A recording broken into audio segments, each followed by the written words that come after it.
June 15th, 1944. 23:47 hours. 15,000 feet over Normandy, France. The radar scope glowed green in the darkness. Elliot Brennan watched the sweep circle for the 100th time that night, his eyes aching from the phosphorescent light. Chicago seemed like another lifetime now. The Sir, you mathematics need degree treatment from for that Northwestern, arm. the No quiet time. library I where have he'd to studied go. calculus, Please, the it's girl he'd left serious. behind I who can't stopped stay. writing 3 months ago. All of it felt distant and unreal. Then a blip appeared on the scope. 20 miles out, moving fast from the east. Another blip. Then 3 more.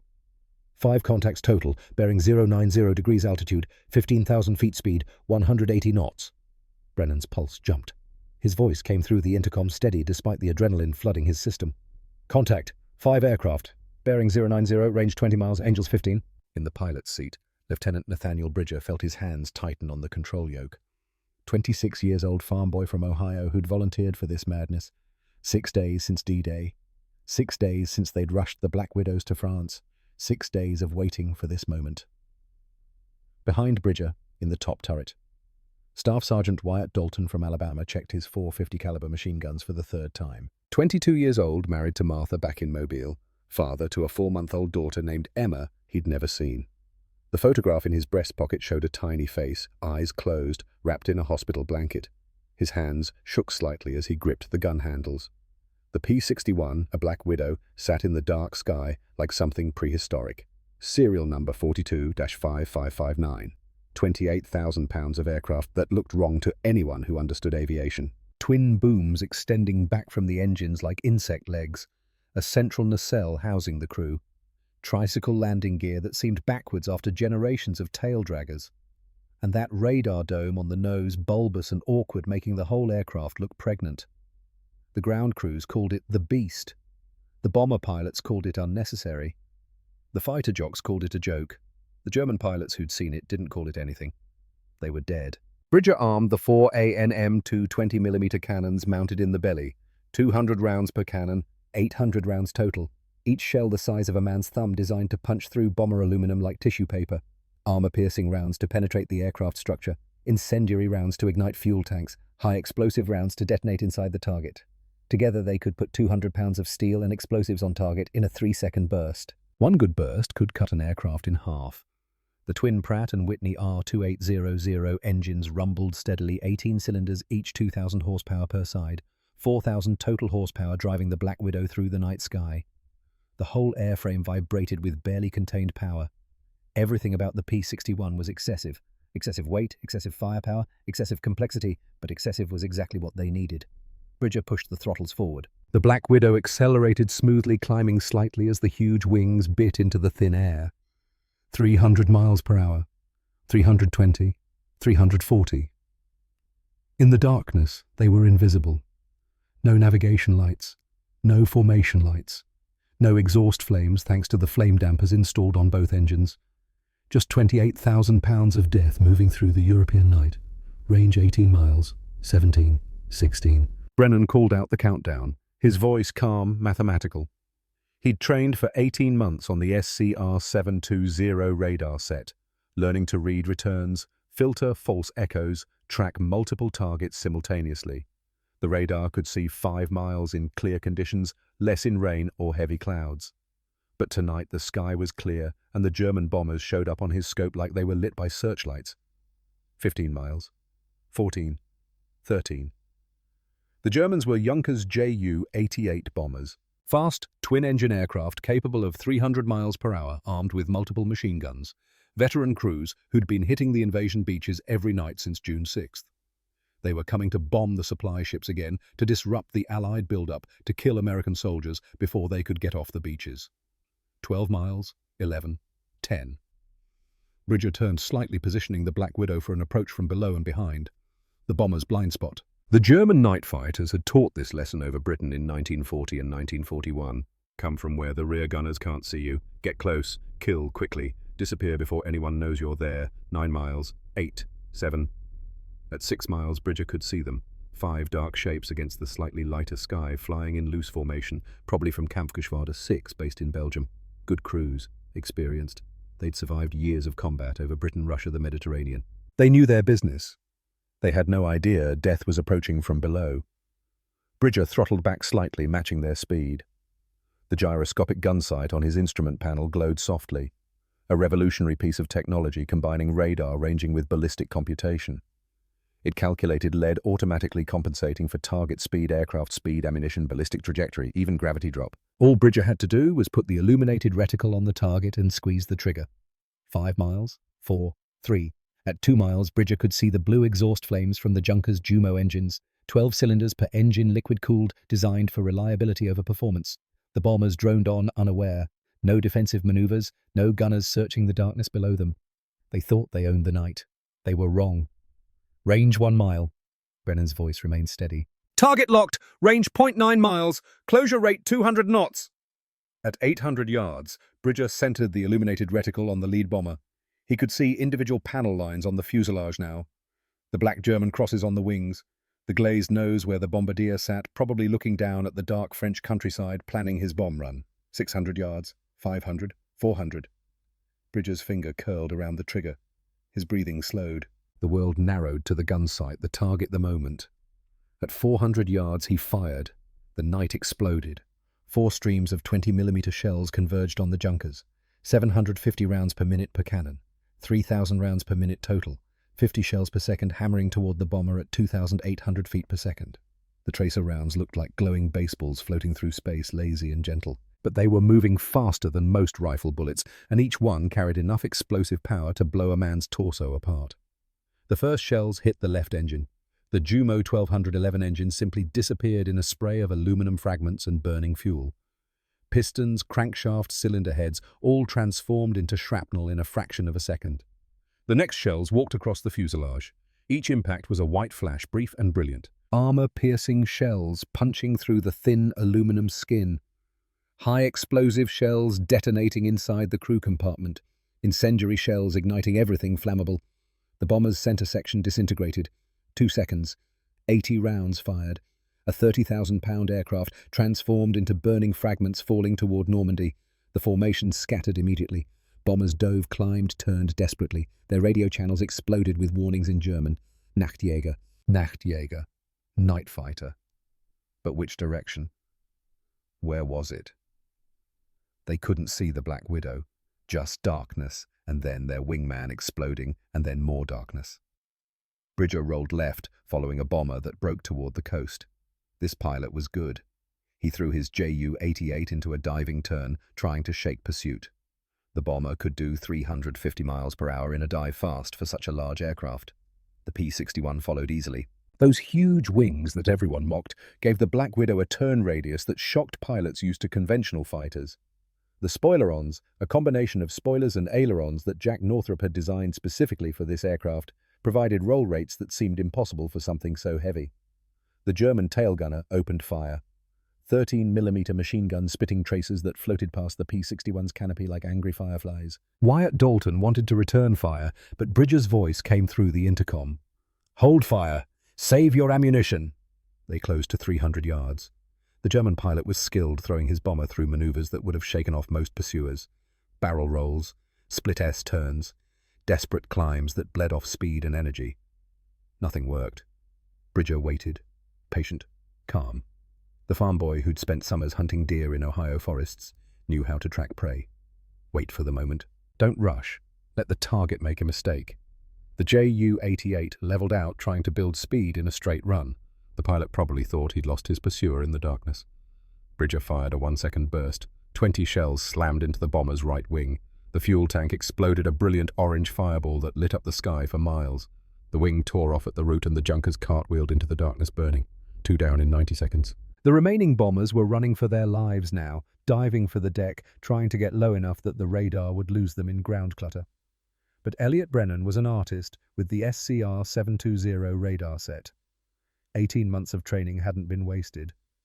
He filtered out the false returns, tracked through the clutter, maintained lock on the fleeing targets. Third target, bearing 170, range 3 miles, descending through 8,000 feet. Bridger pursued. The airspeed indicator climbed past 400 miles per hour as they dove after the bomber. The P-61 was red-lined at 430, but Bridger had heard test pilots had taken it past 450 in emergency dives. The controls grew heavy, requiring both hands on the yoke. Below them, the Junker's pilot was trying everything, jinking left and right, skidding, even firing flares to blind the pursuing fighter. The radar didn't care about flares. Bridger closed to 250 yards and fired. This time the shells found the cockpit. The entire front of the bomber exploded in a shower of glass and aluminum. The pilot, co-pilot, bombardier, navigator, all gone in an instant. The Junkers nosed over and went straight in, impacting in a French wheat field with a flash that lit up the countryside for miles. 3 bombers destroyed in 3 minutes. The other 2 had vanished, either running for home at full throttle or diving so low that even Brennan couldn't find them on the scope. Bridger climbed back to patrol altitude, checking fuel gauges. 180 gallons burned in the combat. Still had enough to patrol for 2 more hours. The twin R2800 engines ran smooth. All temperatures normal. Oil pressure steady. The P-61 had performed flawlessly. But this was just the beginning. Bridger's hands were shaking now, adrenaline draining away, replaced by a strange emptiness. He'd just killed at least 15 men. Probably more. Bomber crews were usually 5 or 6 per aircraft, times 3 aircraft. 15 to 18 men who'd woken up this morning in Belgium, eaten breakfast, climbed into their bombers, and now would never go home. He felt nothing about it. That scared him more than the combat. Wyatt Dalton's voice came through the intercom, excited, almost boyish. "Did you see that, sir? 3 kills, 3. They didn't even know what hit them." Bridger didn't respond immediately. He was thinking about the bombardier in that first Junkers, the one he'd seen through the glazed nose right before firing. Young face, maybe 20 years old. Looking down at France, probably thinking about the bomb run, about getting home for breakfast. And then 80 rounds of 20mm shells turning him into meat. "Yeah," Bridger finally said. "I saw it." They flew back to base in silence. The story of how they got here started 4 years earlier in 1940, when the world was learning what night bombing really meant. London burned. Rotterdam burned. Warsaw burned. German bombers owned the darkness, appearing without warning, dropping their bombs, disappearing before fighters could intercept. The British developed primitive night fighters, putting radar sets in Bristol Beaufighters and de Havilland Mosquitoes. The results were mixed. The radar was temperamental. The tactics were improvised. But it worked well enough to prove the concept. The United States Army Air Forces watched and decided to skip the learning curve entirely. Instead of adapting day fighters for night work, they would build the ultimate night fighter from scratch. Purpose-designed, purpose-built, no compromises. Northrop Aircraft got the contract in January 1941. Jack Northrop was known for radical designs. The P-61 was radical even for him. While everyone else was building single-engine fighters or trying to mount radar on existing aircraft, Northrop started with a clean sheet of paper and asked a simple question. What does a night fighter actually need first radar? Not an afterthought bolted onto an existing airframe, but integral to the design. The SCR-720 radar set would be housed in the nose with the antenna behind a streamlined dome, range 5 miles, coverage 360 degrees. The radar operator would sit behind the pilot, surrounded by his scopes and controls, able to track targets while the pilot maneuvered. Second firepower. Overwhelming, devastating firepower. 4 20mm cannons firing 750 rounds per minute each. 800 rounds of ammunition total. 16 seconds of continuous fire. Enough to destroy any bomber in existence with a single burst. Third endurance. Night fighters needed to patrol for hours, not minutes. The P-61 would carry enough fuel for 6 hours of flight time. It would loiter in the darkness, waiting, hunting, killing. Fourth performance. It had to be fast enough to catch bombers, maneuverable enough to dogfight if necessary, stable enough to be a good gun platform, reliable enough to operate from rough forward airfields. The design that emerged looked like nothing else flying.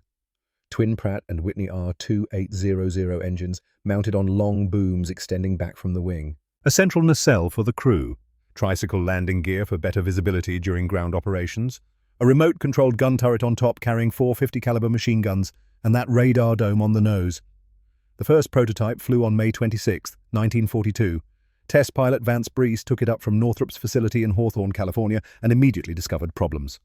The tail buffeted so badly he thought it would tear off. The elevator fabric actually rippled in the airflow, flexing and bowing. When Breese attempted a loop to test high-G maneuvers, the elevator fabric ripped away completely. He barely recovered, fighting the controls all the way down to an emergency landing. Back to the drawing board. They reinforced the tail structure, added spoilers to control airflow, changed the tail design entirely twice, strengthened the elevators and replaced fabric with aluminum, added stall strips to the wing leading edges, modified the engine nacelles. by the time the P-61 was ready for production. It was 1943 and the urgency had decreased. The tide of war was turning. The Luftwaffe was weakening. Maybe they didn't need a specialized night fighter after all. Then came the invasion of Italy. September 1943. American and British forces landed at Salerno. The Germans counterattacked viciously, and every night Luftwaffe bombers hit the beaches. Junkers Ju-88s. Dornier D0217S, Heinkel HE111S. They bombed the supply dumps. They bombed the ships offshore. They killed soldiers who'd survived the landing only to die in their foxholes. The Navy lost destroyers to bombing. The Army lost precious supplies. And the Allied air forces had no effective way to stop it because they had no night fighters that could find the bombers in the darkness. The P-61 Black Widow suddenly became the most important aircraft in development. Production ramped up. Crews trained frantically. And by June 1944, the first operational P-61s were ready. Nathaniel Bridger had been flying P-38 Lightnings when the call came for volunteers. Twin-engine fighter pilots only. The P-61 was too complex for single-engine pilots to transition too quickly. You needed experience managing two engines coordinating throttles, understanding asymmetric thrust. Bridger volunteered immediately. Not because he was brave. Not because he was patriotic, though he was both those things. He volunteered because he was bored. The P-38 was a fine aircraft, but it was a day fighter. You took off at dawn, flew patrol, shot at Germans if you saw any, landed at dusk. Routine. Predictable. Night fighting sounded different, dangerous, challenging. He had no idea what he was getting into. The training took place at Hammerfield in California. 6 weeks of intensive instruction, learning the P-61 systems. The engines, the hydraulics, the electrical systems, the radar, the armament. Understanding the aircraft's quirks and limitations. Practicing approaches, gunnery, emergency procedures. And learning to trust your radar operator completely. That's where Bridger met Elliot Brennan. 24-years-old mathematics degree from Northwestern, 18 months of specialized radar training. Brennan could look at a radar scope and calculate intercept geometry in his head, adjusting for target speed, wind, drift, altitude differences. He'd scored in the top 2% of all radar operators in training, but he'd never been in combat. Neither had Bridger, if he was honest with himself. He'd flown patrols over England and France, but he'd never actually shot at anyone, never had anyone shoot at him. The war had been theoretical until now. Their third crew member was Wyatt Dalton. Alabama farm boy, dirt poor, joined the Army Air Forces to escape poverty and prove he was worth something. Gunnery school, top of his class, calm under pressure, good eyes, fast reflexes. He'd married his high school sweetheart Martha right before shipping out, and she'd gotten pregnant immediately. Their daughter Emma was born while Dalton was in training. He'd never seen her except in photographs. He carried her picture everywhere. The three of them flew their first training mission together on a cold February morning in 1944. Bridger in the pilot seat, Brennan at the radar, Dalton in the top turret. The brief was simple: intercept simulated targets, practice radar approaches, don't crash. Bridger was skeptical. The P-61 looked wrong, ungainly. The tricycle landing gear felt backwards. The long booms made it seem fragile. The weight, 28,000 pounds empty, seemed excessive for a fighter. But when he pushed the throttles forward and felt 4,000 horsepower wake up, his skepticism began to fade. The Black Widow accelerated like something half its size. The huge wings, 66 feet of span, generated massive lift. They climbed to 10,000 feet in 4 minutes faster than most day fighters. The controls were heavy but responsive. The spoilerons gave roll rates that seemed impossible. And when Brennan locked onto a simulated target and guided Bridger into position, when everything came together and the guns fired and the target drone exploded, Bridger understood. This wasn't a fighter trying to be a night interceptor. This was a night interceptor that could fight if it had to. The difference mattered. Over the next 4 months, they flew 100 training missions, learning to work together. Brennan calling out ranges and bearings, Bridger maneuvering into position. Dalton watching for threats. They developed a rhythm and understanding that went beyond words. But the other pilots remained skeptical. The bomber crews called the P-61 unnecessary. They had their own defensive armament. They flew in formations for mutual protection. They didn't need fighter escort at night. The day fighter pilots were worse. They looked at the Black Widow's weight, its size, its complexity, and laughed. Too heavy to turn, too slow to catch anything modern, too complicated to maintain in forward conditions. One P-51 Mustang pilot, a captain named Reynolds who'd scored 6 kills over Germany, was particularly vocal.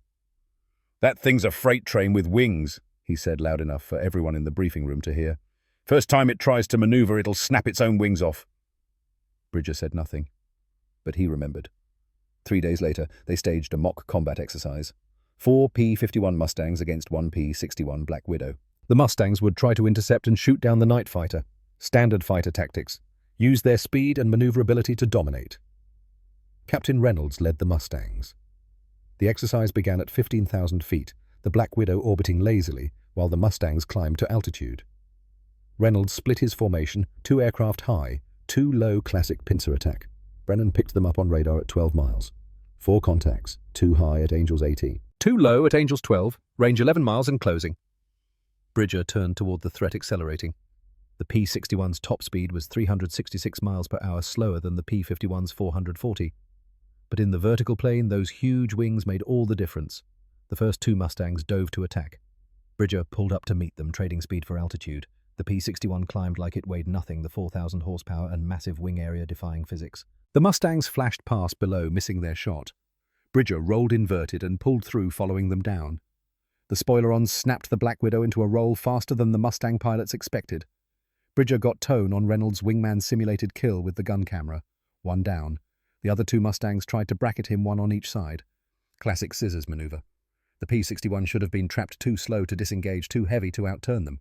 Bridger chopped power on one engine and firewall the other. Asymmetric thrust. The Black Widow snap-rolled, reversing direction instantly. Got tone on the second Mustang. 2 down. Reynolds and his remaining wingman tried different tactics. Speed. They dove away, building velocity planning to come back with energy advantage. But Brennan was tracking them on radar. He called out their position continuously. Bridger knew exactly where they were, even when he couldn't see them. When they came back, Bridger was waiting. Head-on pass. Closure rate 800 miles per hour. In a real fight, the P-61's 4 20mm cannons would have shredded both Mustangs before they got close enough to fire their 50s. Exercise over. 4 simulated kills for the Black Widow. 0 for the Mustangs. In the debriefing room afterward, Captain Reynolds was silent. The smirk was gone. He looked at Bridger with something like respect mixed with confusion. "How did you do that? That thing weighs twice what a Mustang does. It shouldn't be able to maneuver like that." Bridger smiled. "It can't dogfight. But it doesn't have to. The radar tells me where you are. The cannons kill you before you know I'm there. And if you do find me, those big wings and all that power mean I can go vertical and you can't follow." Reynolds nodded slowly. "I underestimated it. We all did." "Yeah," Bridger said. "The Germans are going to do the same thing." That's when we kill them. They shipped out to England in May 1944, part of the 422nd Night Fighter Squadron. 18 P-61s, 54 crew members, ground support personnel. They arrived at a base in southern England just as the invasion preparations reached fever pitch. The mechanic assigned to Bridger's aircraft was Sergeant Silas Kowalczyk, 28 years old, Polish-American from Detroit. He'd worked in an automotive plant before the war building engines for Packard. He understood machinery the way some men understood music. Intuitive, natural. Kowalczyk looked at the P-61 and fell in love. "She's complicated," he said, running his hands over the engine cowling. "Temperamental, but she's got good bones. I'll keep her flying, Lieutenant. You just bring her home." Bridger appreciated that. A good crew chief could make the difference between life and death. The P-61 had 2,000 moving parts hydraulics for everything turbo superchargers that needed constant adjustment electrical systems that could short out in bad weather. Without skilled maintenance, it would never leave the ground. They flew their first operational mission on June 9th, 3 days after D-Day. Patrol over the English Channel, watching for German bombers trying to hit the invasion fleet. 8 hours of flying, circling in the darkness. Brennan staring at his radar scope until his eyes burned. No contact. Clear skies. They landed as dawn broke, exhausted and disappointed. "When do we get to shoot at someone?" Dalton asked. "Soon," Bridger said. "The Germans are regrouping. They'll come." He was right. On June 12th, they moved to France to a hastily prepared airstrip just inland from Omaha Beach. Dirt runway tents for quarters, fuel drums stacked everywhere. The sound of artillery was constant rumbling like distant thunder. The Germans bombed them the first night. Ju-88s came in low and fast, dropping bombs on the airstrip, trying to destroy the P-61s on the ground. Bridger and his crew scrambled, running for their aircraft, while explosions walked across the field. They got airborne, with bombs falling around them, Kowalczyk screaming at them from the ground to bring his airplane back in one piece. But they had no radar contact. The German bombers were already gone, running for home at maximum speed. "Next time," Brennan said, "next time we'll get them." June 15th, their 7th operational mission. 23:47 hours, 5 Junkers Ju-88s on Brennan's radar scope, and this time there was no next time. This time was now. 3 bombers destroyed in 3 minutes. They landed at 01:15 hours, 2.5 hours after takeoff. Kowalczyk was waiting, standing next to the P-61, smoking a cigarette. When the engines shut down and the propellers stopped spinning, he climbed up on the wing and looked at the gun ports. 680 rounds remaining out of 800. 120 rounds fired. 3 kills. 40 rounds per kill. Kowalczyk whistled softly. The Germans are going to learn to be afraid of this thing. Bridger climbed out of the cockpit legs, shaky hands still trembling. Wyatt Dalton was grinning excited, talking rapidly about the explosions, the tracers, the way the bombers just came apart. Elliot Brennan was quiet. He'd been doing the mathematics in his head.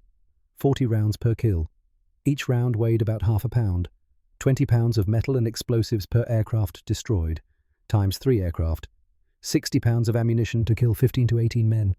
The efficiency was remarkable. The implication was horrifying. Bridger walked away from the aircraft and vomited behind a fuel drum.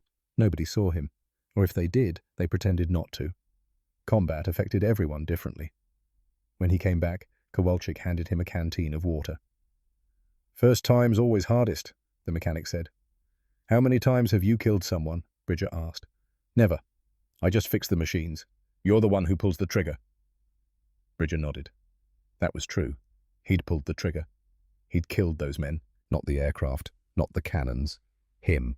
He'd have to live with that. The intelligence report came through at 0300 hours. German radio intercepts confirmed 5 Ju-88s from Kampfgeschwader 6 had failed to return from their mission. Belgian resistance reported seeing 3 aircraft shot down over France, burning as they fell. 3 confirmed kills for Lieutenant Nathaniel Bridger and crew. The war had begun in earnest, and the Black Widow had announced its presence. Word spread through the Luftwaffe quickly. A new American night fighter, heavy cannons, radar that could see in complete darkness. Kills in a single burst. Invisible, until the tracers started flying. The German bomber crews began to fear the night sky over France. But they didn't know the worst part yet. The worst part was that the P-61 could do more than just kill bombers. It could fight. And the German aces were about to learn that lesson the hard way. July brought heat and blood to Normandy. The Allied breakout from the beaches had begun, but progress came slowly measured in yards purchased with lives. Every night, German bombers tried to disrupt the advance. Every night, the P-61 Black Widows hunted them. Nathaniel Bridger flew his second mission on July 3rd. Single Dornier, Do-217 caught 40 miles inland heading for the supply dumps at Carentan. The bomber never saw them coming. Elliot Brennan locked the target at 6 miles. Bridger closed to 400 yards. 1 burst, 50 rounds. The Dornier's right wing folded upward and the aircraft tumbled into a forest, exploding on impact. Kill number 4, July 8th. 2 Heinkel He, 111s over the beaches, both destroyed within 2 minutes of each other. Bridger got 1. Another P-61 from the squadron got the second. They landed back at base just after midnight, and the ground crews painted small German crosses on the nose of aircraft 42-5559. 6 kills now. 1 more, and Bridger would be an ace. But the number meant nothing to him. Each cross represented men who'd burned alive or died on impact, or bled out in the wreckage. Young men, probably. Teenagers and 20-year-olds with families back in Germany who would get telegrams saying their sons weren't coming home. Bridger tried not to think about it. The missions blurred together. July 12th, 1, Ju-88. July 19th, 2, Do-217S. July 23rd.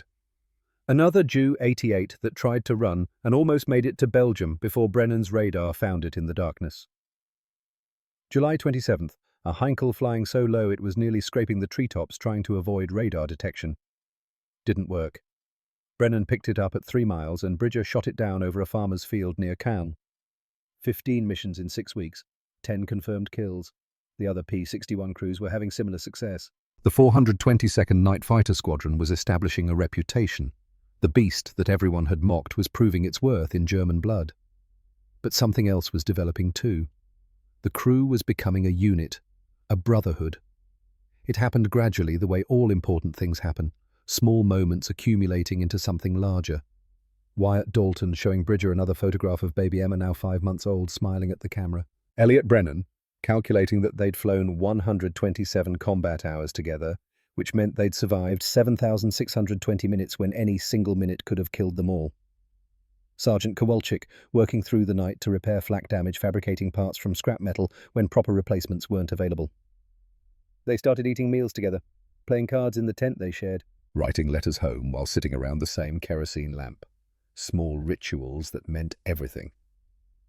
Dalton talked about Alabama, the farm where he'd grown up, his father who'd died when Wyatt was 12, leaving him to help his mother run the place. How they'd lost it anyway during the Depression. How he'd promised himself he'd never be poor again, never let his children go hungry the way he had.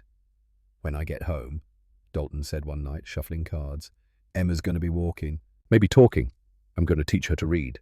Going to make sure she goes to school. She's going to have opportunities I never had." "She'll be proud of you," Bridger said. "I hope so. I hope when she's older and asks what I did in the war, I can tell her something that makes sense, not just that I killed people." Brennan looked up from the letter he was writing. "You protected people. That's what you tell her. We're stopping bombers from killing Allied soldiers. Every bomber we shoot down is lives saved on our side. You think it balances out? I don't know, but it has to mean something." The mathematics of death. 15 German aircrew killed versus perhaps 50 Allied soldiers saved per bomber destroyed. The equation looked favorable on paper, but equations didn't capture the reality of burning aircraft and men screaming as they died. Bridger wrote letters home to Ohio to his mother and father and younger sister. He couldn't tell them about the missions, about the killing, about the way his hands shook after combat. The censors would cut it out anyway. So he wrote about the weather, about the French countryside, about Brennan and Dalton, and how they were good men. He didn't write about the nightmares that had started, the dreams where he was the one in the bomber watching tracers float toward him, knowing death was coming and being unable to do anything about it. Early August brought a change in German tactics. They started sending their bombers in higher 30,000 feet, trying to get above the P-61's effective radar range. Didn't work. The Black Widow could climb to 30,000 feet, and the SCR-720 radar could track targets at that altitude if the operator knew his equipment. Brennan knew his equipment better than the engineers who'd built it. Then they tried low-level runs, bombers skimming the waves approaching the invasion beaches from the sea at 50 feet. The radar found them anyway. Brennan learned to filter out the sea, return the false echoes bouncing off the water. He could pick out a bomber at 2 miles, even when it was barely above the wave tops. The Germans tried electronic countermeasures. Chaff-thin strips of aluminum dropped from aircraft to create false returns on radar, primitive jamming equipment that flooded the radar frequencies with noise. Brennan adapted learning to see through the deception, finding the real targets among the clutter. Nothing worked. By mid-August, Luftwaffe bomber crews were refusing missions over Normandy. The word had spread. Das schwarze Gespenst, the black ghost. If you saw nothing but your wingman exploded, it was the P-61. If your radar warning receiver screamed but you couldn't see the attacker, it was the P-61. If you jettisoned your bombs and ran for home at maximum speed and barely made it back to Belgium, it was the P-61. The night sky over France belonged to the Americans now, but the Luftwaffe wasn't finished. They had one more card to play. They sent their aces. The intelligence brief came on September 1st, 1944. Major Wilhelm Krüger, Nachtjagdgeschwader 3, Night Fighter Wing 3, 43 confirmed kills over 4 years of combat. Britain, Russia, the Mediterranean, one of the Luftwaffe's best night fighter pilots. An expert in the Messerschmitt Bf-110G, the twin-engine heavy fighter that had dominated night combat since 1940. Krüger had been pulled from defending Germany against British bombers and sent to France specifically to deal with the P-61 threat. He'd studied the intelligence reports. American night fighter, twin engines, heavy, equipped with radar, 4 cannons. His assessment overrated. The Americans had built a bomber killer, not a fighter. Heavy aircraft were predictable, slow to respond, easy to outmaneuver. Krüger's Bf-110G weighed 15,300 pounds, almost half the P-61's weight. It had 2 Daimler-Benz DB605B engines, producing 2,950 horsepower total. Fast, nimble, deadly. Krüger was confident he'd shoot down the first P-61 he encountered. He was certain the American pilots were inexperienced, probably afraid. Definitely unprepared for a real dogfight against a veteran night fighter pilot. He'd fought British Mosquitoes. He'd fought Soviet P-3s. He'd fought modified American bombers trying to intercept German night raiders. All of them had died. The P-61 would be no different. On September 2nd, Kruger moved his Bf-110G to an airfield near Brussels, Belgium. He briefed his radar operator, Feldwebel Hans Dietrich, who'd been with him for 2 years. They'd developed an almost telepathic understanding. Dietrich would find the targets. Kruger would kill them. "The American plane is large," Kruger told Dietrich. "Heavy. It will turn like a freight train. We approach fast. We kill it before the pilot knows we're there. Simple." Dietrich nodded. He'd seen Kruger kill 43 Allied aircraft. The American wouldn't be a challenge. September 3rd, 1944, 2100 hours.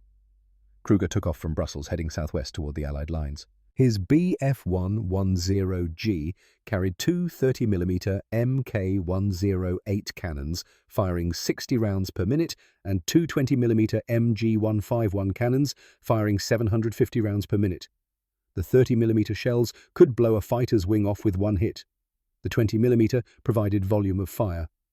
Combined with the FUG-220 Liechtenstein radar that could detect targets at 2 miles, it was a proven killing combination. Kruger climbed to 15,000 feet and turned his aircraft toward France, searching for prey. At the same moment, 150 miles to the southwest, Nathaniel Bridger was climbing through 12,000 feet in P-61, a serial number, 42-5559. Routine patrol, circle over the front lines, wait for Brennan to pick up German bombers on radar, intercept and destroy. Same mission they'd flown 23 times before. Bridger was tired. They'd flown the previous night too, and the night before that. 3 missions in 3 days.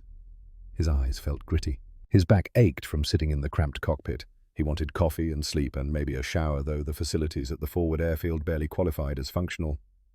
Wyatt Dalton was in the top turret fighting to stay awake. He'd been writing a letter to Martha before the mission telling her about Emma's latest photograph. 6 months old now, starting to crawl. He'd never seen her move, never heard her cry or laugh, just photographs and descriptions in Martha's letters. He'd promised himself he'd survive this war. He had to meet his daughter. Elliot Brennan was at his radar station, eyes on the scope, watching for contacts. The green sweep circled endlessly. Empty sky. No targets. Another quiet night. Then, at 21:37 hours, both radar operators picked up contacts simultaneously. Brennan. Contact bearing 045, range 8 miles, Angels 15, Dietrich, contact. Peilung 210, Entfernung 13 Kilometer Höhe, 5000 Meter. 8 miles. 13 kilometers. Same distance, different measurements. 2 night fighters, purpose-built killing machines detecting each other at the same instant. Both turned toward the contact. Both accelerated. Kruger.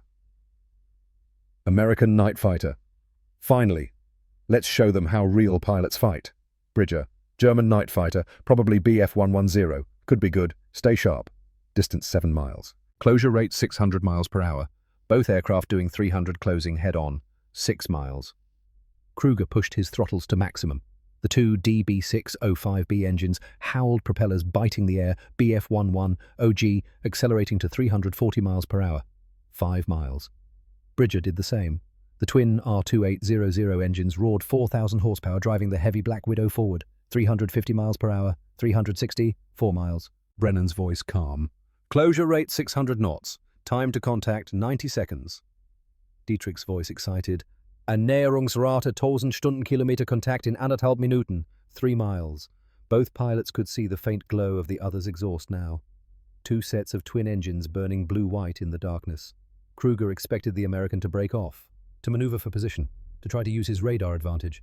That's what the intelligence report said. American pilots were cautious, methodical. They didn't take risks. The American came straight at him. 2 miles. Bridger armed his 4 20mm cannons. 800 rounds ready. He'd fire everything if he had to. Kruger armed his weapons. 30mm cannons loaded with high-explosive shells. 20mm cannons loaded with a mix of armor-piercing and incendiary. 200 rounds total. Enough to shred the American aircraft. 1 mile. Closure rate, 880 feet per second. Visual contact. Both pilots could see the other aircraft now.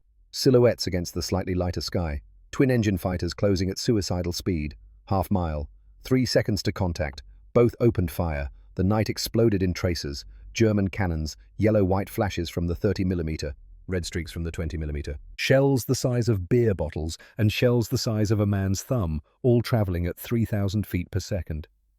American cannons, red-orange tracers from 4 20mm guns, 80 shells per second converging on the target point. A river of fire flowing through the darkness. The streams of tracers crossed each other like some deadly light show. Shell passing shell in the darkness, missing by inches, feet, yards. Kruger broke hard right at the last instant, pulling 6 Gs, the BF-110G groaning under the strain. He was certain he'd scored hits. He'd seen his tracers walk across the American's flight path. The P-61 had to be damaged. Dietrich was already working his radar, trying to reacquire the target for another pass. Then tracers flashed past their canopy from behind. Impossible. Kruger looked back and saw the P-61 on his tail 400 yards back, matched perfectly to his turn. How the American aircraft weighed 28,000 pounds. The BF-110G weighed 15,300. The lighter aircraft should turn inside the heavier one. Basic physics. Basic aerodynamics. But the Black Widow was glued to his 6 o'clock position. Kruger dove, pulling negative G, trying to use vertical separation. The P-61 followed. He pulled up hard, climbing, bleeding speed, trying to force an overshoot. The P-61 matched him, those huge wings and 4,000 horsepower keeping pace. He rolled left. The P-61 rolled with him, the spoiler on, snapping the heavy aircraft through the roll faster than should be possible. 3 minutes of desperate maneuvering. Kruger threw every trick he knew at the American. Split S, chandelle, barrel roll, high G turns that made his vision grey at the edges. Nothing worked. The P-61 stayed with him like it was welded to his tail. Kruger's confidence evaporated, replaced by something he hadn't felt in 4 years of combat. Fear. This pilot was good. Very good. And the aircraft was far more capable than the intelligence reports suggested. Dietrich's voice tight with stress. Herr Major, I cannot shake him. He's too close, too fast. Kruger. I know. Just hold on. But there was nowhere to go. Every time Kruger tried to disengage, the American was there. Every time he tried to reverse tracers, forced him to brake. The P-61 controlled the engagement completely. In the American cockpit, Bridger felt surprisingly calm. The P-61 was responding perfectly. Those massive wings that everyone mocked were giving him a turn radius that matched the German fighter. The powerful engines let him control energy, accelerating out of turns, climbing when needed. The radar kept the target illuminated even when he couldn't see it. This was what the Black Widow was designed for. Brennan's voice. Range 300 yards, locked solid. You have the shot. Bridger. Firing. 2-second burst. 80 rounds. Time seemed to slow. Bridger could see individual tracers arcing through space, red-orange streaks reaching out toward the German fighter. The shells traveled at 2,800 feet per second, but from his perspective they seemed lazy gentle. They weren't. The first rounds hit the BF-110G's left engine. The Daimler-Benz DB605 B engine, 1,475 horsepower, 12 cylinders of precision. German engineering simply ceased to exist. Pistons, crankshaft, camshaft, all transformed into shrapnel. Burning fuel sprayed backward, igniting hydraulic lines. The next rounds walked up the fuselage toward the tail. 20mm high-explosive shells detonating every few feet. The tail structure, already stressed from violent maneuvering, disintegrated. Vertical stabilizer gone. Rudder gone. Horizontal stabilizers shredded. The BF-110G went into an uncontrolled spin. Kruger made the decision instantly. Bail out. The aircraft was dead. No power on the left side, no tail control. Spinning at 4,000 feet and losing altitude fast. Rouse, rouse, rouse. He pulled the canopy jettison handle. The canopy blew away. Wind screamed through the cockpit. He unfastened his harness and rolled out into the darkness. Dietrich followed 3 seconds later. 2 parachutes blossomed in the night sky. The BF-110G continued its death spiral, impacting in a French field 30 seconds later. The explosion lit up the countryside for miles. Bridger circled once, watching the parachutes descend. He could have strafed them, could have killed both men while they hung defenseless in their harnesses. Some pilots did that, called it justice for the bombing raids for the civilians killed for the war the Germans had started. Bridger didn't. They were out of the fight. That was enough. He turned for home. Kruger and Dietrich landed in a field near the village of Rethel. Canadian troops found them before dawn, separated them, began interrogation. Kruger's first question to the interrogator wasn't about his fate or the war, or anything tactical. The American night fighter. How does it maneuver like that? Something that heavy shouldn't be able to turn with a BF-110. The intelligence officer, a lieutenant from Toronto, who'd read the technical reports, smiled slightly. Spoilerons. Combination of spoilers and ailerons. gives exceptional roll control. Plus, those wings generate massive lift, and 4,000 horsepower means it can maintain energy in the vertical plane. You weren't fighting a bomber, you were fighting a purpose-built night fighter designed by someone who understood the mission requirements. Kruger shook his head. We underestimated American engineering. That was a fatal mistake.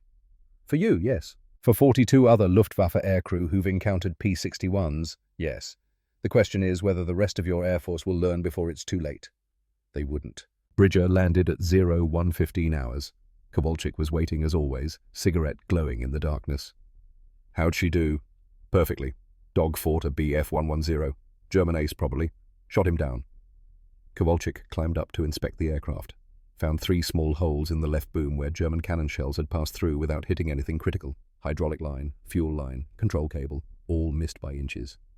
You got lucky. Yeah. Wyatt Dalton climbed out of the turret grinning. That was incredible. Did you see the way we stayed with him? He couldn't shake us. Elliot Brennan was quieter, running calculations in his head.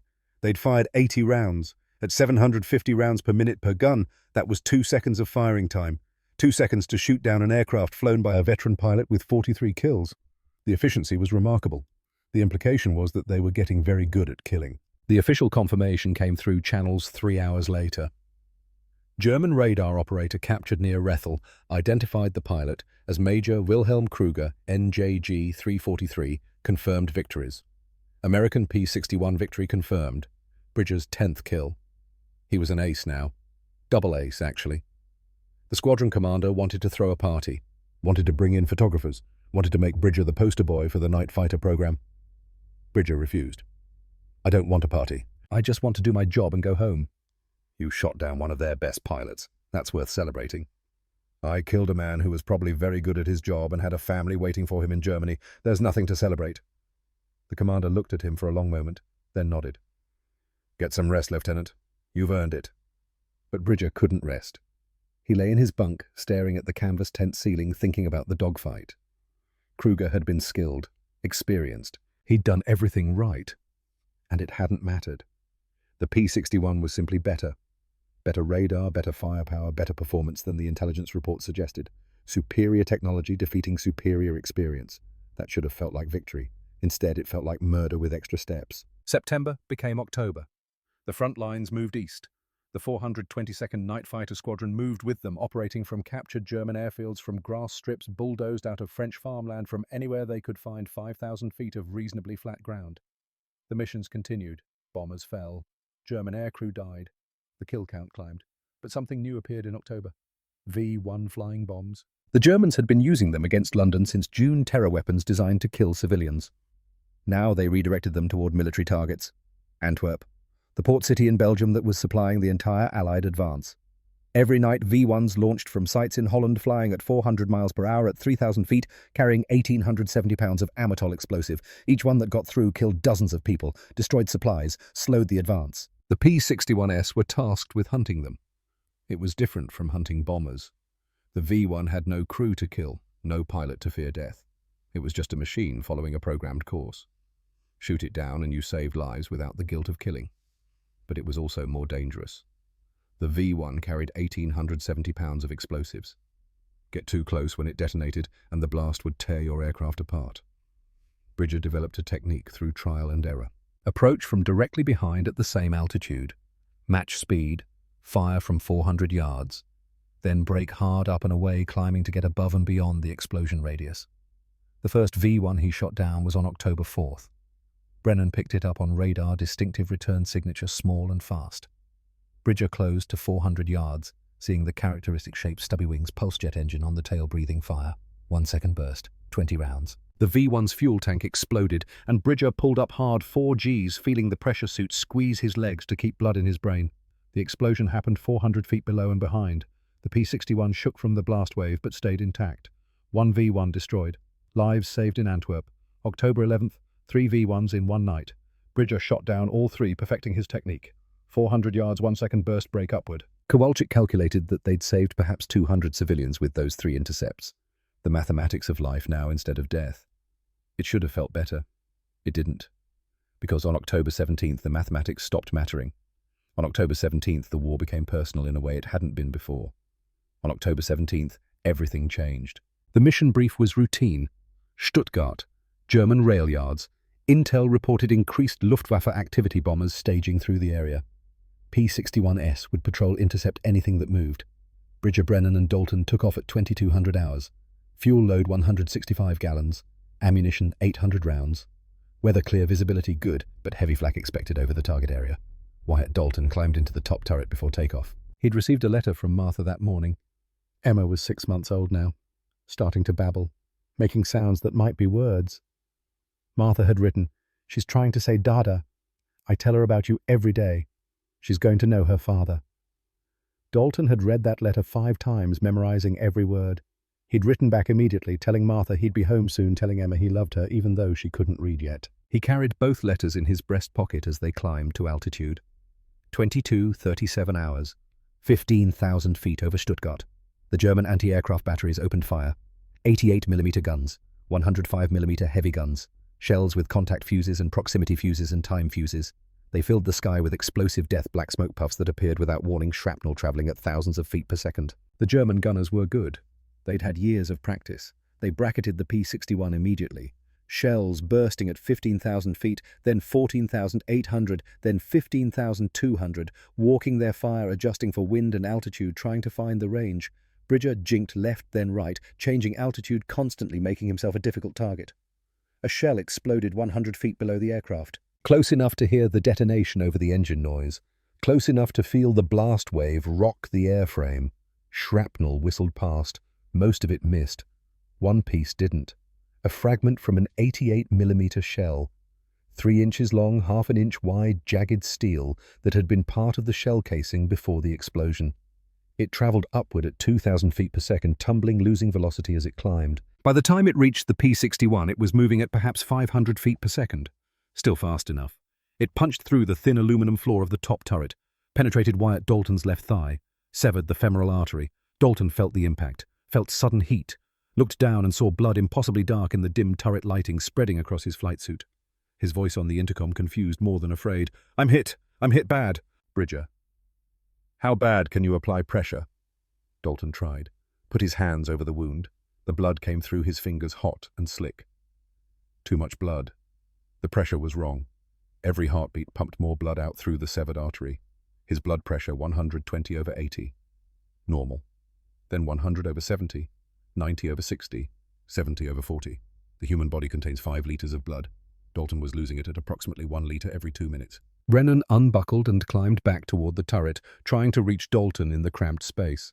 The turret was designed for one person. Getting a second person in there to apply proper first aid was nearly impossible. He tried anyway. Bridger turned for home. 12 minutes from Stuttgart to the nearest Allied airfield. He pushed the throttles forward, both R2800 engines at maximum power. 360 miles per hour, 380. The P-61 wasn't designed for that speed in level flight, but he didn't care. 12 minutes. 720 seconds. Brennan got into the turret, found the wound, tried to apply pressure, but the fragment had hit deep and the artery was severed inside the thigh. Surface pressure wasn't enough. Dalton needed a surgeon, needed a hospital, needed it 5 minutes ago. Blood pressure 50/30. Dalton's vision started to grey at the edges. His hands felt cold. His breathing became rapid and shallow. 10 minutes to the airfield. Dalton's voice on the intercom, weak now, hard to hear. "Tell Martha. Tell Emma about me. Tell her Daddy loved her." Bridger. "You'll tell her yourself, Wyatt. You're going to be fine. Just hold on." But they both knew it was a lie. 8 minutes to the airfield. Blood pressure 30/20. Dalton's consciousness started to fade.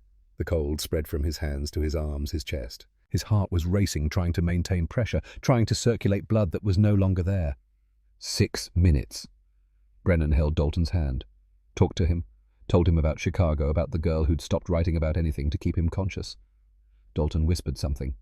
Brennan leaned closer. "Emma, tell her I wanted to meet her. Tell her I'm sorry." 4 minutes. Blood pressure 20/10. The human brain needs oxygen. Oxygen requires blood circulation. Without sufficient pressure, circulation stops. Brain cells begin dying. 2 minutes. Dalton stopped responding. His eyes were open but unfocused. His breathing was shallow, irregular. His heart was still beating, but barely. Bridger saw the airfield lights ahead, pushed the nose down, diving trading altitude for speed. The airspeed indicator climbed past 400 miles per hour. The airframe shook. He didn't care. 1 minute. Blood pressure unmeasurable. Dalton's heart gave 3 more beats, then stopped. His brain, starved of oxygen for too long, shut down. His breathing ceased. 23:06 hours. Wyatt Dalton died. Age 22 years, 7 months, 11 days. Bridger landed 30 seconds later. Medics were waiting. They climbed into the turret, checked for pulse, tried to resuscitate. Worked for 10 minutes before admitting what everyone already knew. Dalton was gone. Bridger climbed out of the cockpit, walked to the side of the aircraft, looked at the blood pooling in the turret, dripping down through the aluminum floor, falling to the ground in dark drops. 3 inches of steel. 3 inches of random chance. 3 inches between life and death. He sat down on the ground and put his head in his hands. Brennan sat next to him, said nothing. There was nothing to say. Kowalczyk approached an hour later after the medics had removed Dalton's body. The mechanic looked at the hole in the turret floor. 3 inches wide. Could have hit anywhere. Could have hit a structural member and bounced off harmlessly. Could have hit the ammunition bay and exploded the entire aircraft. Instead, it hit Wyatt Dalton from Alabama, father of Emma, husband of Martha, 22 years old, who'd survived 29 combat missions only to die from a random piece of shrapnel in the 30th. Kowalczyk said quietly, "I'll fix the turret. Get her ready for the next mission." "There's not going to be a next mission," Bridger said. "Sir, I'm done. I'm not flying anymore." Brennan grabbed Bridger's arm. "Nate, you don't mean that. A piece of metal 3 inches long just killed the best man I know. For what? We shot down some bombers. We saved some supplies. Was that worth Wyatt's life?" "You know it's not about worth. It's about the mission. About stopping the Germans."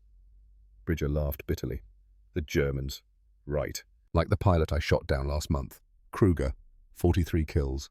Probably had a family. Probably had friends who miss him. I killed him. And for what? So another German could replace him. So the war could keep going. What's the point?"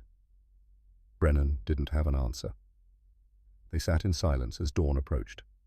At 0500 hours, an orderly arrived with a telegram to send to Martha Dalton in Mobile, Alabama. "We regret to inform you." Bridger couldn't look at it. And that same night, at a different airfield 200 miles away, Sergeant Silas Kowalczyk was defusing an unexploded V-1 flying bomb that had landed near the flight line without detonating. Standard procedure. The Germans sometimes booby-trapped them. Had to be careful. Disconnect the fuse. Disable the warhead. He was careful. But 1,870 pounds of Amatol explosive doesn't care about careful. At 0320 hours, the V-1 detonated. There wasn't enough left of Kowalczyk to bury. When Bridger got the news at 0600 hours, he didn't react, didn't cry, didn't scream, just nodded. 2 friends dead in one night. The mathematics had finally caught up with them. October 18th, 1944. 24 hours after Wyatt Dalton bled out in the top turret. 24 hours after Silas Kowalczyk was erased by 1,870 pounds of high explosive.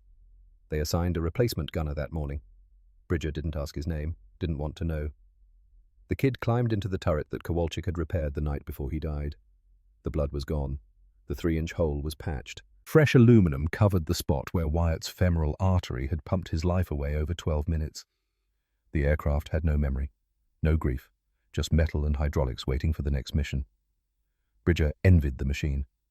The mission briefing at 2200 hours was identical to every other briefing. German bombers staging through eastern France. Intercept and destroy. Protect Allied ground forces. Standard night fighter operations. Elliot Brennan sat beside Bridger in the briefing tent watching him. The farm boy from Ohio who'd volunteered for adventure had disappeared, replaced by something harder, something that functioned but didn't feel. "Nate, you sure you're ready?" Bridger's voice was flat. "Does it matter?" "Yes, it matters. If your head isn't in this, we both die." "We're all going to die eventually. Wyatt proved that. The mathematics just determine when." Brennan wanted to argue. Wanted to say something about duty, about honoring the dead by continuing their mission. But the words tasted like ash before he could speak them. They flew that night.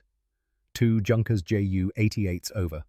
Nancy illuminated perfectly on Brennan's radar scope. Bridger intercepted with mechanical precision. First bomber at 400 yards, 1 second burst, 20 rounds.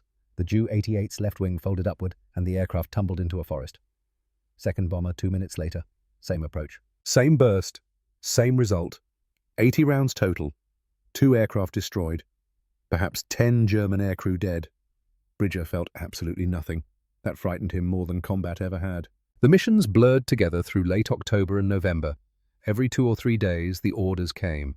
Every mission Bridger flew and killed with perfect technical efficiency. The scoreboard climbed. The intelligence officers praised his accuracy. The maintenance crews painted more crosses on the nose of aircraft 42-5559. 11 kills, 12, 13. German radio intercepts showed increasing panic among bomber crews. The Schwarzer Gespenst was destroying everything that flew. Some Luftwaffe pilots were sabotaging their own aircraft rather than face the night hunters. The Allies were winning the air war over Europe. Bridger didn't care. He flew because they ordered him to fly. He killed because targets appeared on Brennan's scope. He landed and filed reports and slept dreamlessly for 4 hours and repeated the cycle. The numbness was total, complete, merciful. Brennan watched his pilot deteriorate with growing alarm. The man who'd shown mercy to parachuting Germans, who'd felt guilt after the first kills, who'd broken down when Wyatt died, had vanished. Something else operated Bridger's body now, a machine that executed missions with ruthless efficiency but felt nothing about the work. November 15th, 18 missions since October 17th, 29 days of constant operations. The squadron doctor tried to ground him. "Lieutenant, you need rest, real rest, a week minimum. There's a war on. The Germans you're killing now are barely trained teenagers. The veterans are dead or captured. You're executing kids who can barely keep their aircraft straight and level. Then it should be easy." But it wasn't easy. November 23rd, a Ju-88 over the Rhine River. Bridger's first burst hit the cockpit, killed the pilot, but didn't destroy the aircraft. The bomber went into a flat spin, the co-pilot fighting desperately for control, losing altitude, 3,000 feet, 2,000, 1,000. Bridger had the shot, could have fired again, could have ensured the kill. He didn't. He watched the Ju-88 crash land in a frozen German field, the fuselage breaking apart but not exploding. Watched 3 crew members stumble out of the wreck in the moonlight.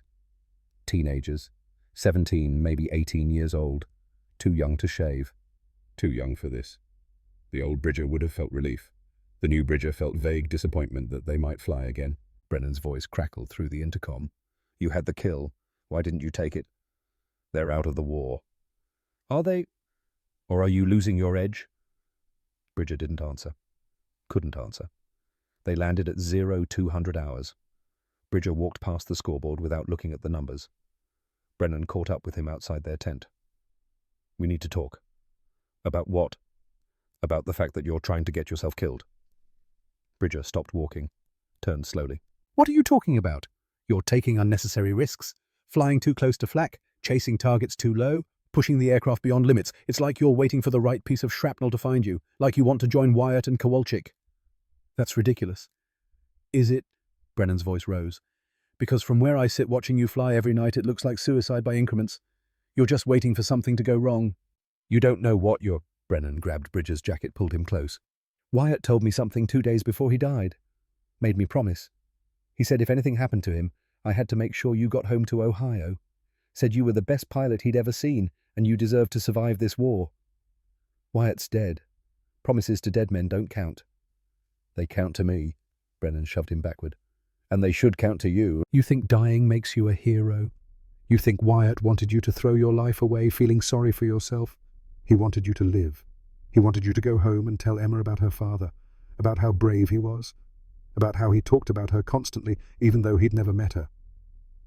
Something cracked in Bridger's chest, a fissure in the numbness. "I can't tell her that, Elliot. I can't tell her that her father bled out while I flew as fast as I could and it wasn't fast enough. I can't tell her that 3 inches of random steel took away her father and there was nothing anyone could do. I can't tell her the universe doesn't care about good men or fathers or people who deserve to live.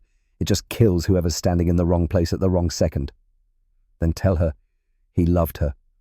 Brennan's voice broke. "Tell her he carried her picture everywhere. Tell her his last words were about her. Tell her something that makes his death mean something." "Nothing makes it mean something. Wyatt's dead. Kowalczyk's dead. Kruger's dead, 43 kills, and I shot him down like he was nothing. We're all going to die, and the only question is when. The mathematics don't work, Elliot. They never did." Brennan released Bridger's jacket. His voice dropped to barely above a whisper. "You're right. We might die tomorrow. Next week. Next mission. But until then, we keep flying. Not because we want to. Because if we stop, if we quit, then Wyatt died for nothing. Kowalczyk died for nothing. All of it was for nothing." Bridger wanted to argue, wanted to say it was already for nothing, But somewhere deep underneath the numbness, a small voice whispered that Brennan might be right. He nodded once. They stood in silence as dawn approached, and they kept flying. December 16th, 1944. The Germans launched their last desperate offensive in the West. Operation Wacht am Rhein, the Battle of the Bulge. 300,000 troops punching through the Ardennes forest, trying to split the Allied armies, trying to reach Antwerp, trying to change the course of a war they were losing. The weather turned apocalyptic. Snow and ice and fog, visibility near zero, temperatures well below freezing. The kind of conditions that killed aircraft as efficiently as enemy fire. But German bombers flew anyway, hitting Allied positions every night, and the P-61S hunted them anyway because someone had to. December 23rd, 0300 hours, the coldest night of the winter. Mission briefing was brief. Patrol the front lines. Stop anything German. Don't die. Bridger had flown 29 missions since Wyatt died. 66 days of hunting and killing. 66 days of functioning without feeling. The numbness had become comfortable, safe, a fortress against the grief and guilt. But fortresses have cracks. They took off into a snowstorm. Visibility 400 feet. Ice forming on everything. Temperature -20 Celsius. The P-61's de-icing boots cycled continuously, cracking ice away from the wings and tail, but new ice formed faster than the boots could clear it. At 12 miles, Brennan picked up a contact. Ju-88, 8,000 feet heading southwest toward Allied lines. Bridger turned to intercept. The aircraft responded sluggishly. Ice added weight. Destroyed aerodynamics. The R-2800 engines labored to maintain airspeed. 300 miles per hour. 290. 280. Range closing. 8 miles. 6. 4. The German pilot was good, experienced. He knew someone was hunting him. He jinked, changed altitude, tried to use the storm as cover. Brennan tracked him perfectly. Called ranges and bearings with mechanical precision. They'd done this so many times it had become reflex. 2 miles. Visual contact through breaks in the snow. The Ju-88 was a dark shape against white clouds. The German dove. Full power, nose down, running. Bridger followed without thinking. Altitude 7,000 feet. 6,000. 5,000. Airspeed increasing. 320 miles per hour. 340. 360. The P-61 shook. Ice broke away from the wings in chunks. The engines screamed. The Ju-88 leveled out at 500 feet, trying to break radar lock using ground clutter. Brennan filtered through the false returns. Target bearing 090, range 1 mile, altitude 400 feet. Bridger descended. 350 feet. 300. The bomber dropped lower. 250 feet. The pilot was desperate, using terrain trees, anything to shake pursuit. Bridger stayed with him. 200 feet above frozen German farmland, flying through a snowstorm at 320 miles per hour with visibility measured in dozens of yards. It was insane. He didn't care. Range closing. Half mile. Quarter mile. Brennan's voice suddenly changed. Urgent. Afraid. Terrain elevation increasing ahead. Pull up. Pull up. Bridger looked up from his instruments. Saw the radio tower. 1,000 feet of steel lattice stretching into the darkness. Red and white paint barely visible through the snow. Obstruction lights blinking. Dead ahead. 3 seconds away at 320 miles per hour. Time fractured into slow motion. Bridger saw the tower. Saw death approaching. Felt his hands on the control yoke. And part of him, the part that had died with Wyatt, the part that had broken when Kowalczyk vanished in an explosion, the part that couldn't forget pulling the trigger and watching men burn, part of him wanted to keep flying straight, wanted it to be over, wanted to stop carrying the weight. Brennan screamed, "Pull up! Nate! Pull up now!" Bridger's hands moved, not because he wanted to live, because Brennan's voice penetrated the numbness and reminded him that he wasn't alone in the aircraft, that his death would kill Elliot too, that Wyatt had made Brennan promise to get him home. He yanked the control yoke back, both hands, full strength. The P-61 responded instantly, nose coming up, climbing, the twin R-2800 engines howling at maximum power. The radio tower passed underneath. A ground observer later filed a report. Said he saw the Black Widow clear the tower with less than 50 feet of separation. Said he could count rivets on the belly. Said the Ju-88 hit the hillside 3 seconds later, exploding in a fireball visible for 20 miles. Bridger leveled out at 2,000 feet. His hands shook so violently he could barely hold the controls. His heart hammered against his ribs. Breath came in ragged gasps.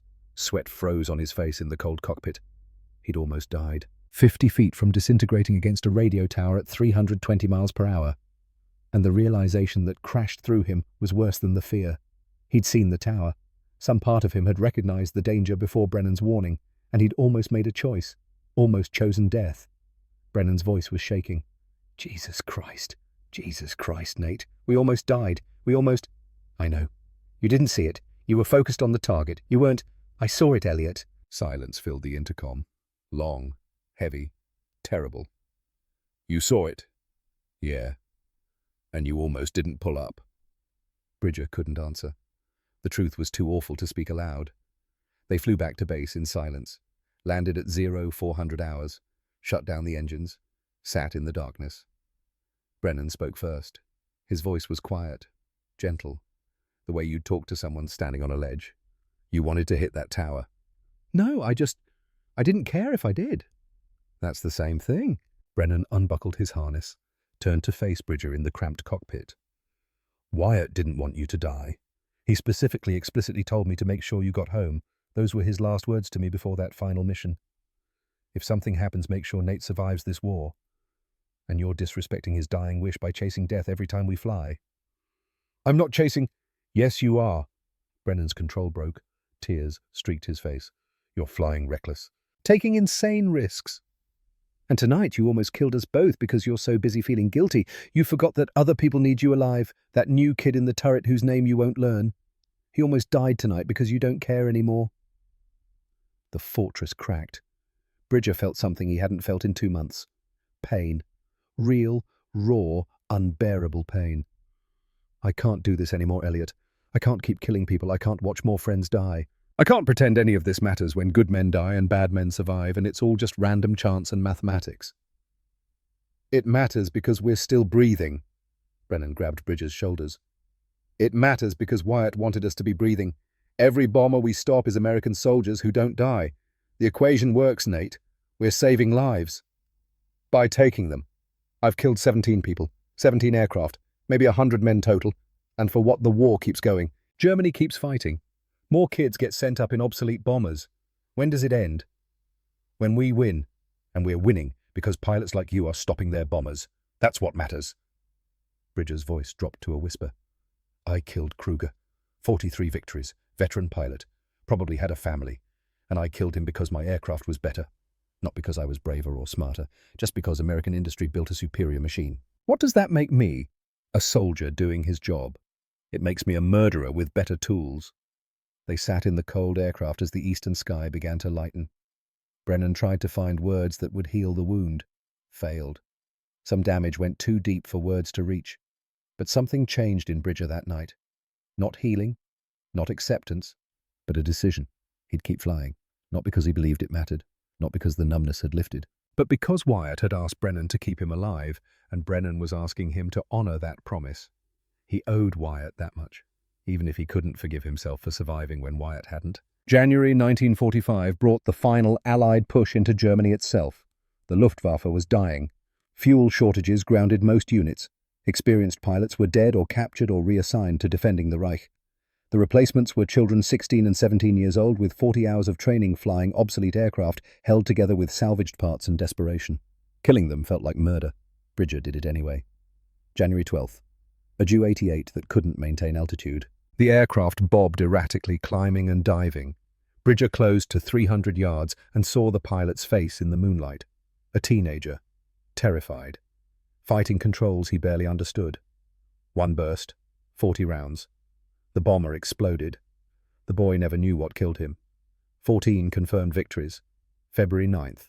A lone Dornier DO-217 running for home. The pilot saw the P-61 and waggled his wings, the universal signal for surrender. Bridger held fire for 10 seconds, considered letting him go. But orders were orders. The mission was intercept and destroy. Surrender wasn't an option at 20,000 feet over enemy territory with nowhere to land. He fired. The Dornier fell burning into German forests. 17 confirmed victories. Each kill felt worse than the last. Not because of guilt anymore. Bridger was past guilt. But because the futility was becoming impossible to ignore. He destroyed aircraft. Germany built more. He killed pilots. Germany sent up younger ones. Nothing changed except the numbers on the scoreboard. The war would end when it ended. Not because of anything Nathaniel Bridger did, That truth was somehow more unbearable than the guilt had been. February 18th, 1945. 0200 hours. The mission that would end his war. Intelligence reported unknown aircraft operating near Frankfurt, possible night fighters, possibly bombers conducting special operations. Orders: investigate and engage if hostile. Standard patrol. Bridger and Brennan took off at 2100 hours. The routine had become automatic. Climb to altitude, circle, wait for contacts, kill whatever appeared. At 0215 hours, Brennan picked up a radar return. Single aircraft, bearing 270, range 8 miles, altitude 12,000 feet. Bridger turned toward the contact. IFF interrogation. Brennan transmitted the identification friend or foe signal. Allied aircraft were supposed to respond with proper codes. The return codes were wrong. German frequencies, German encryption. Send it again. Brennan sent the IFF pulse twice more. Each time, wrong codes came back. Contact ground control. Verify no friendly aircraft in this sector. Brennan made the radio call. Ground control confirmed no Allied aircraft scheduled in the area. Unknown aircraft was presumed hostile. Range 6 miles. Bridger accelerated, closing for visual identification. 4 miles. Still too dark to see clearly. Overcast blocked the moon. 2 miles. Bridger attempted radio contact on Allied frequencies. Called in English. Called in the clear. No response. The unknown aircraft continued straight and level. No defensive maneuvers. No attempt to evade. Either the pilot didn't know the P-61 was there, or believed he was safe. 1 mile. Bridger could make out a silhouette. 4 engines. Twin-tail configuration. Large fuselage. Everything about the profile matched German heavy bombers. Focke-Wulf FW-200 Condor. Heinkel HE-177. Both used 4 engines. Both had twin tails. Wrong IFF codes. Flying from German-held territory. No response to Allied radio calls. Matching profile of known German aircraft. Every indicator pointed to hostile. Range 800 yards. Bridger armed his 4 20mm cannons. 600 yards. The target maintained course. No evasive action. 400 yards. Bridger centered the illuminated reticle on the target's center mass. 300 yards. Still no response. No defensive fire. No recognition signals. Bridger took a breath. Made the decision. This was his job. Intercept and destroy hostile aircraft. Protect Allied forces. He pressed the trigger. 2-second burst. 80 rounds of 20mm ammunition. High explosive, armor-piercing, incendiary. All converging on the target at 2,800 feet per second. The aircraft exploded. Massive fireball. Wings separated from fuselage. Tail section tumbling away. Debris scattering across 3 miles of sky. Bridger flew through the debris field. Metal fragments pinged off the P-61's canopy and wings. In the flash of the explosion, illuminated for perhaps half a second, Bridger saw clearly. Not a Focke-Wulf, not a Heinkel. 4 engines, twin tail, American star insignia on the wings, Boeing B-17 Flying Fortress. The world stopped. Bridger's hands froze on the controls. His mind refused to process what he'd seen, refused to accept it. B-17, American bomber, 4 engines, twin tail, just like the silhouette, just like Brennan's voice cut through the silence, confused, horrified. Was that... Did you see... That was a B-17? Bridger's voice came out as a whisper. Yes. We just shot down one of ours. Jesus Christ. We just killed... I know. Bridger's hands began to shake. Radio base. Tell them we engaged an unknown aircraft with wrong IFF codes. Tell them it was a B-17. Tell them we need immediate clarification. Brennan made the call. His voice cracked halfway through. They flew in automated circles while waiting for response. 5 minutes, 10, 20. Bridger's mind was blank. White noise. Refusing to think about what he'd done. Finally, the radio crackled. Intelligence officer's voice, carefully neutral, professional. Aircraft was a captured B-17 being operated by OSS for covert insertion mission behind German lines. Crew of 10 American volunteers. IFF codes were deliberately scrambled to avoid interception during penetration of German airspace. Flight originated from German-controlled territory. This is standard protocol for black operations. Pause. Lieutenant Bridger, your intercept followed all proper procedures. Wrong IFF codes. German flight origin. No response to radio contact. Visual identification of 4-engine twin-tail aircraft in darkness is unreliable. You acted correctly based on available information.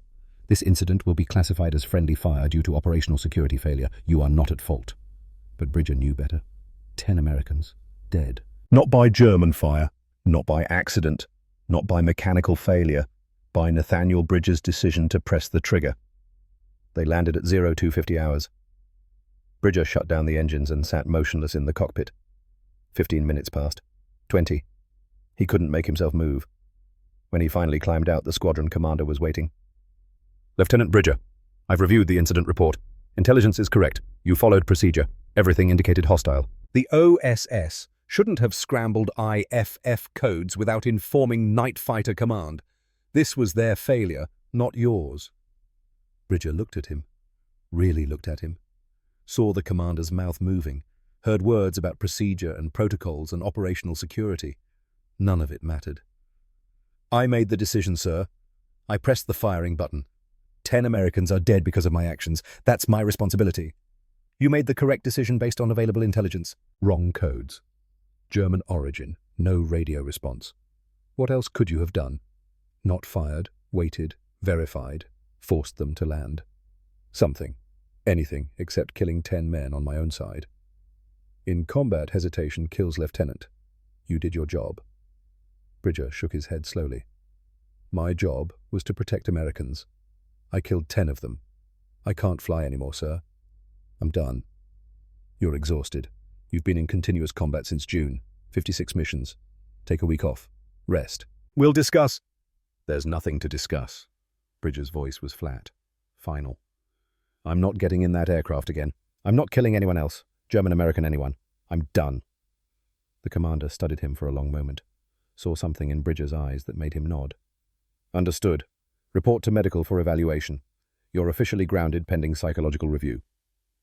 Bridger walked away from P61, a serial number 42-5559, for the last time. He didn't look back. Couldn't. Behind him, 17 German crosses painted on the nose. Evidence of a successful combat record. Proof of technical skill and tactical proficiency. And one unpainted cross, the one that would haunt him for the rest of his life. Lieutenant Garrett Thorne took over Bridger's aircraft 4 days later. 27 years old. Iowa farmer. Steady hands. Competent pilot with 19 missions completed. Not exceptional. Not gifted. Just solid. Thorne climbed into the cockpit that Bridger had occupied for 9 months and felt the weight of what he was inheriting. The seat was warm from the sun. The controls were worn smooth from Bridger's hands. The gun sight still held Bridger's eye relief settings. 17 victories painted on the nose, plus one that would never be painted. One that Thorne knew about from the classified briefing. One that explained why Bridger had walked away. Thorne flew 23 more missions between February and May, shot down 11 German aircraft, added them to his personal total, became the squadron's highest-scoring active pilot. But he took no pride in it. The Germans he killed were children, barely trained. Flying aircraft that should have been in museums. The war was over in everything but official proclamation. Germany was collapsing. The Luftwaffe existed only on paper. Each kill felt hollow. Necessary, perhaps, but hollow. On May 8, 1945, at 11:41 hours, Germany surrendered unconditionally. The war in Europe ended. The shooting stopped. The dying stopped. The survivors looked at each other and wondered what came next.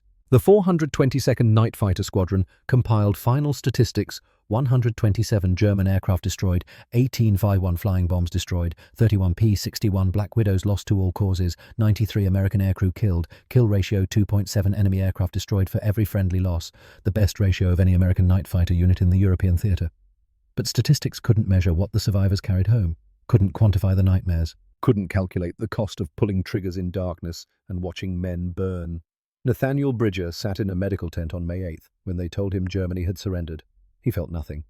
The war had ended for him 3 months earlier over Frankfurt. Ended when he'd killed 10 men on his own side. Ended when he'd realized that all the training and procedures and protocols couldn't prevent him from becoming exactly what he'd feared. A killer. The medical officer diagnosed combat fatigue, recommended rest and reassignment to non-combat duties, said Bridger would recover with time. Bridger didn't believe him. Some things you don't recover from. You just learn to live with them. Or you don't. They shipped Bridger home in June 1945. Ohio looked exactly the same. The farm where he'd grown up. Fields of corn and wheat. The small town where everyone knew everyone, all frozen in time, unchanged by the war that had consumed Europe. But Bridger had changed so fundamentally he barely recognized himself. His mother cried when she saw him. His father shook his hand and said he was proud. His younger sister asked if he'd killed any Germans. He walked away without answering. The farm was unbearable. After 9 months of Twinner 2800 engines roaring through his days and nights, the silence felt oppressive, threatening. He heard engines in the quiet, heard explosions, heard voices on the intercom. Tell Martha, tell Emma about me. Pull up, wrong IFF codes confirmed. 10 Americans killed. He lasted 6 weeks. In August 1946, Bridger moved to Cleveland, got a job at the Glenn Martin aircraft plant building civilian planes. Small aircraft for businessmen and hobbyists. Clean work, honest work. Nobody died when he did his job correctly. He married Helen in 1948, met her at a church social. She was kind and patient and didn't ask about the war. They had 3 children, Jack Jr. in 1949, Sarah in 1952, Michael in 1955. Bridger tried to be a good father, tried to be present for his children in ways Wyatt Dalton never got the chance to be present for Emma, tried to give them the childhood he'd lost somewhere over France. But part of him remained in that cockpit over Frankfurt, watching a B-17 explode, knowing he'd killed 10 men who trusted him to protect them. He never spoke about the war, not to Helen, not to his children, not to anyone. In 1967, Helen found his medals while cleaning the attic.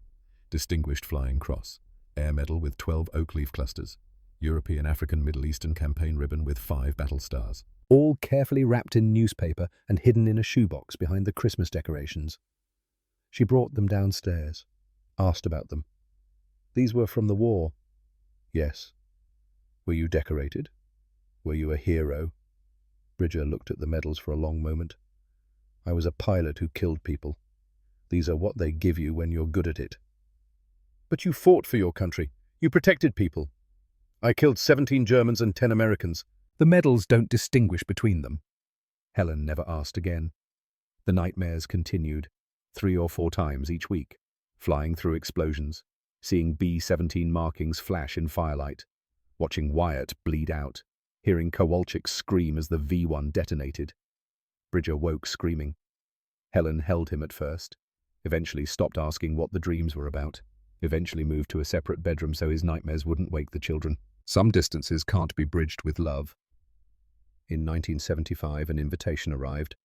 P-61 reunion, 30th anniversary of VE Day. Survivors gathering in Washington to remember the fallen and celebrate the victory. Bridger burned it without reading past the first paragraph.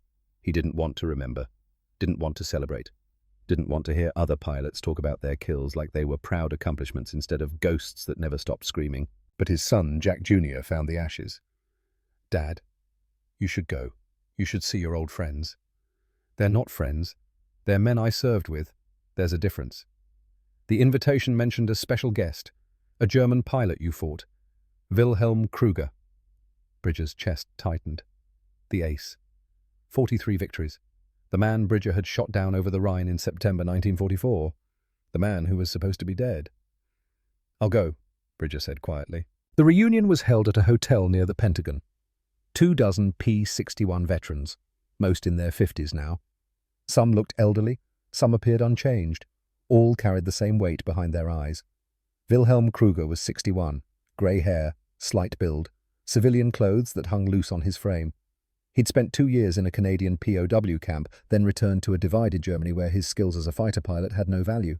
He'd eventually become a commercial pilot for Lufthansa. Spent 30 years flying cargo and passengers instead of hunting Allied bombers. When Kruger and Bridger met, they shook hands like old colleagues. You were the pilot, Kruger said. His English was excellent. September 3rd, 1944, over the Rhine. Yeah. I have wanted to meet you for 30 years, to ask one question. What's that? How did your aircraft maneuver like that? It weighed twice what my Bf-110 did. It should have turned like a freight train. But you matched every evasion I attempted. I could not shake you. How? Bridger explained. Spoilerons giving exceptional roll control. Massive wing area generating tremendous lift. 4,000 horsepower maintaining energy in vertical maneuvers. American engineering solving problems through brute force and innovation. Kruger listened carefully. Nodded. We underestimated American industry. That was our fundamental error. We thought individual skill and experience would overcome technological advantage. We were wrong. They talked for nearly 2 hours. About aircraft performance, about tactics, about the missions they'd flown and the men they'd killed and the war neither of them had wanted. They didn't discuss friends who'd died. That wound was still too fresh 3 decades later. As the reunion was ending, Kruger asked, "Do you still fly?" "No, haven't been in an aircraft since February 1945. Why not? Bridger met his eyes. Two men who'd tried to kill each other.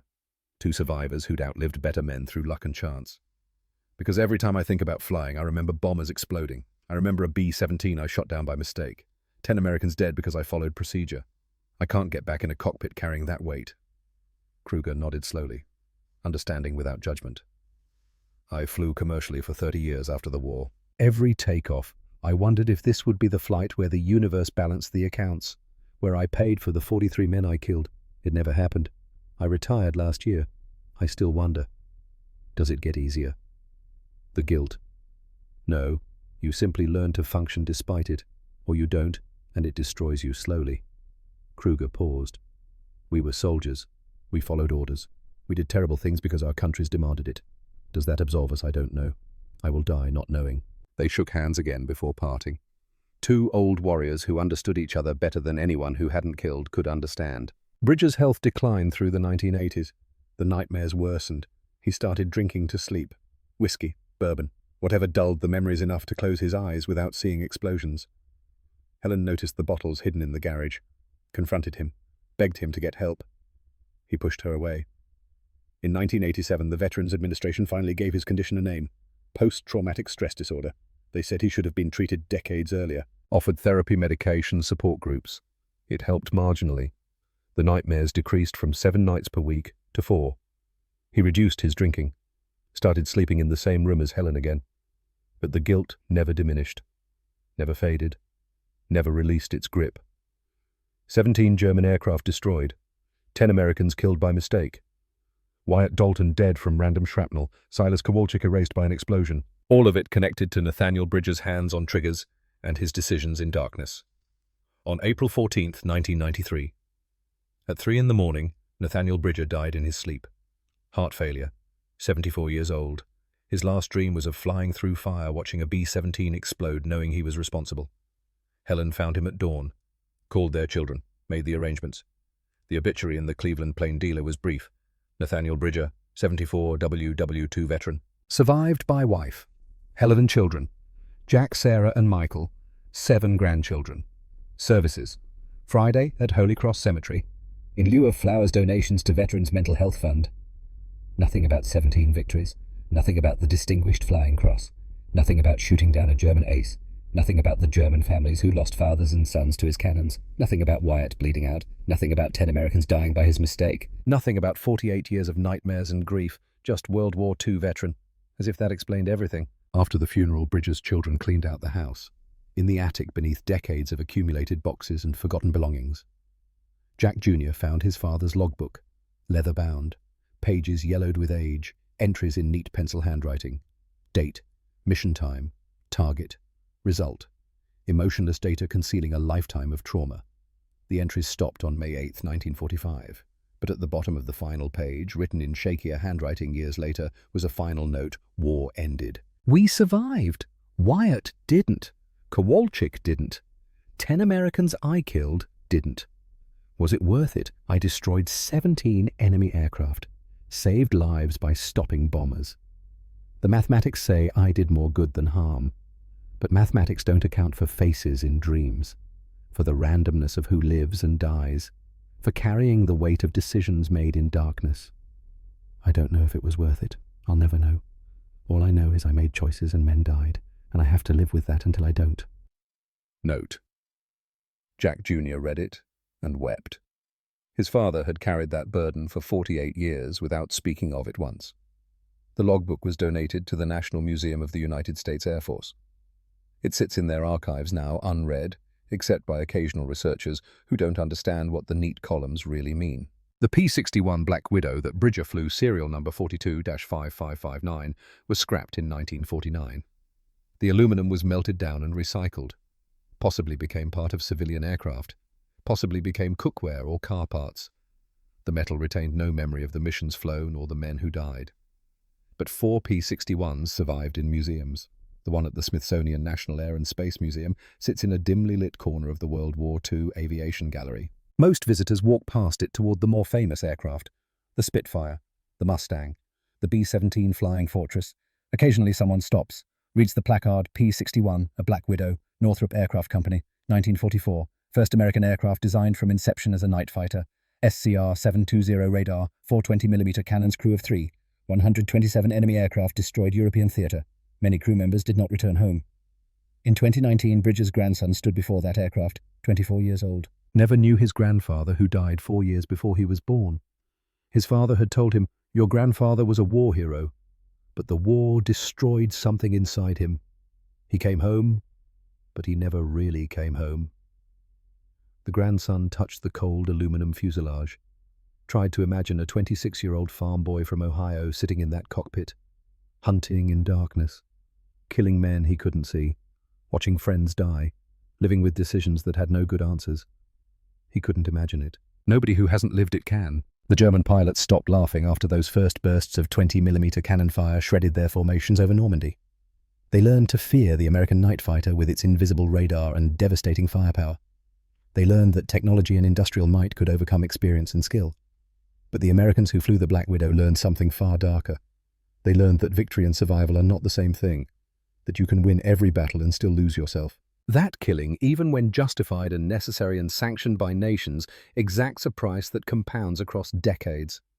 Nathaniel Bridger destroyed 17 enemy aircraft and saved countless Allied lives by stopping German bombers from reaching their targets. By any objective measure, he was a hero. The medals proved it. The statistics confirmed it. He died believing he was a murderer. Maybe both things were true. Maybe that's the only honest way a warrior can die, knowing he did what was necessary, while never forgiving himself for doing it. The P-61 Black Widow was the most effective American night fighter of World War II. Superior radar, overwhelming firepower, better performance than anyone expected. But its true legacy isn't the 127 victories or the 2.7 kill ratio. It's the 93 American aircrew who died flying it, and the survivors like Nathaniel Bridger who spent the rest of their lives wishing they understood why they lived when better men didn't. If this story moved you, honor the memory of men like Nathaniel Bridger, Wyatt Dalton, and Silas Kowalczyk by sharing it. Share it so their sacrifices and their struggles are never forgotten. Remember, heroes aren't fearless. They're terrified, but they fly anyway. And sometimes the price of victory isn't death. It's living with what you had to do to survive.